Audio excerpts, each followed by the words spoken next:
Hi everyone, আমি অস্মিতা।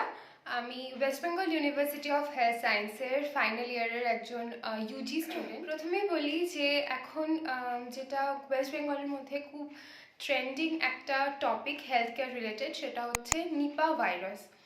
তো নিপা ভাইরাসের আউটব্রেক রিসেন্টলি স্টার্ট হয়েছে, আর ওয়েস্ট বেঙ্গলেই এটা আমরা বেশিরভাগ নিউজ রিপোর্ট পাচ্ছি। আর ইতিমধ্যেই আমাদের হেলথ কেয়ার ডিপার্টমেন্টের মধ্যে স্পেশালি কিছু নার্স এবং তার সঙ্গে আরও কিছু স্টাফস, হেলথ কেয়ার স্টাফস যেমন রয়েছেন কিছু অ্যাম্বুলেন্স ড্রাইভার, কিছু গ্রুপ ডি স্টাফ বা যারা পেশেন্ট হ্যান্ডলার্স, তারা খুব বেশি পরিমাণে আক্রান্ত হয়ে পড়ছে। তো আমার মনে হয় যে আমাদের একজন সচেতন নাগরিক হিসেবে সবারই এই ব্যাপারটা সম্পর্কে জেনে রাখা দরকার। শুধুমাত্র যারা হেলথ কেয়ার ওয়ার্কার্স বা যারা এই বিষয়ে স্টাডি করছেন শুধু তারাই নয়, সাধারণ মানুষজনদের পক্ষেও এই বিষয়টি জানা খুবই দরকার। প্রথমেই নিপা ভাইরাসের একটা ছোট্ট করে ইন্ট্রোডাকশন দিই। নিপা ভাইরাস হচ্ছে একটা জুনোটিক ভাইরাস, মানে যে ভাইরাসটি একটা অ্যানিমাল থেকে অন্য কোনো মানুষের দেহে সংক্রমণ ঘটাতে পারে। ঠিক আছে, মানে ডিজিজের ট্রান্সমিশনটা এরকম হয় যে অ্যানিমাল টু হিউম্যান। এখানে যে হিউম্যান আক্রান্ত হচ্ছে সেটা হচ্ছে মেইনলি ফ্রুট ব্যাট বা বাদুড়ের থেকে।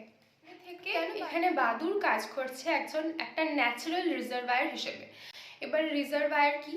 রিজার্ভায়ার হচ্ছে সেই সকল প্রাণীরা যাদের মধ্যে ভাইরাসটা থাকতে পারে, তাদের শরীরে কোনো ক্ষতি করে না, কিন্তু তাদের শরীর থেকে মানুষের শরীরে বা অন্য প্রাণীর শরীরে এটা হচ্ছে ট্রান্সমিশন হতে পারে।